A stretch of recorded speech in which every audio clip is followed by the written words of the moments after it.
My name is Mike Sullivan. I'm a former IRS agent and teaching instructor. Marie, my better half is behind me. She's going to run out of this YouTube as fast as you can because she hates to be on the camera. Anyway, my name is Mike Sullivan. I'm a former IRS agent, teaching instructor. I worked at IRS over a decade. I'm still laughing at Marie in my YouTube. I've been trying to get her in one. I've been in private practice for, I don't know, 40 years. Welcome to my YouTube channel. They're short, they're sweet. They're usually about 5 minutes. They're educational, informative. I like to give you the information really that you need to make informative decisions on things. I am available, but by the way, for free consultation, and I can represent you on a matter. In fact, if you have a serious matter with IRS, I'm going to be talking today about the offer and compromise and the fact that you may have to buy a car, and you're going to be shocked to find out why. I'm a national expert in offers. I taught the offer program at IRS, so I denied them, accepted them, taught other people how to work them. So whatever I tell you is kind of the gospel, according to at least the offer and compromise. Offers and compromise are a unique beast. They're very hard to get accepted. Most of the time, professionals get them accepted. Very few people who file them on their own get them accepted. There's a lot of work. IRS makes them so complicated. They really do. I mean, they add more questions every year. The 656 is hard to understand. The 433 OIC, which is the financial statement, it's getting longer and longer. It's got to be fully documented. But I want to tell you that some people have to buy a car to get a lower offer and compromise. Let me explain to you what I mean by that, and I'm really serious about it. IRS has what's called a National Standards Program, and most people don't get their offers accepted because they don't know what the national standards is. IRS looks at two things to get your offer accepted. What is the worth of your assets? That's your base amount you could submit to IRS. Then IRS looks at your national standards. That is, they're going to look at your income, and they're going to find out where you live, and they're going to allow only so much money in 4 different areas. The areas of housing and utilities, the areas of food and clothing, the areas of car payment and car use operational cost.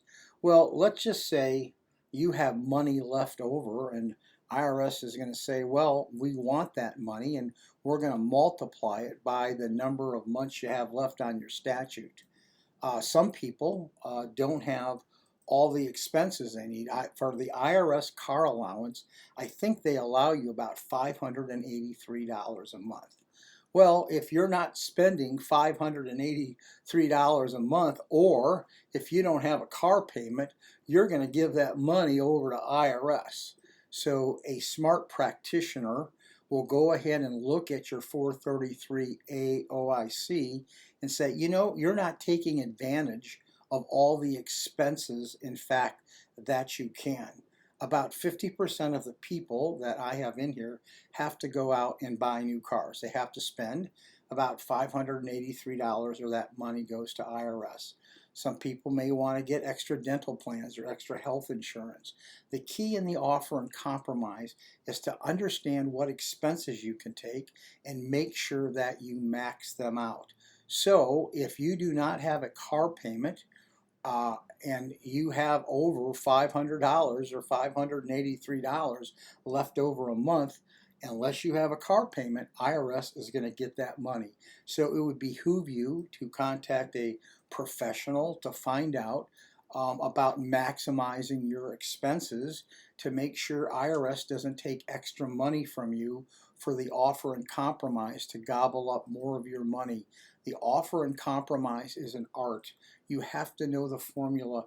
You have to know how to correctly assess the value of your assets. And more importantly, if you don't understand the IRS National Standards Program, you are wasting your time filing an offer. By the way, if you're going to file an offer and you're contacting a company, if you contact us, we do a full evaluation before we take the case. Make sure that those companies are looking at your current financial statement before they give you a price or work the case. Nobody can go ahead and tell you about whether your offer is going to get accepted unless they look at that form. That proof, that form, the 433 OIC, I use the 433A, the 433 OIC, you'll be able to determine exactly to the penny how much you should be offering IRS. So anyway, thank you very much. If you have any questions, let me know. One more thing. Can you hit that? I need subscriptions. There's a little bell down there. Leave me a subscription if you can. That's important. Evidently, YouTube thinks if I have subscriptions, I'm important. So please go ahead. You can leave me comments. You can leave me a like. You can contact me if I can help you. If you leave me a comment, I always get back to you. Okay? Thank you.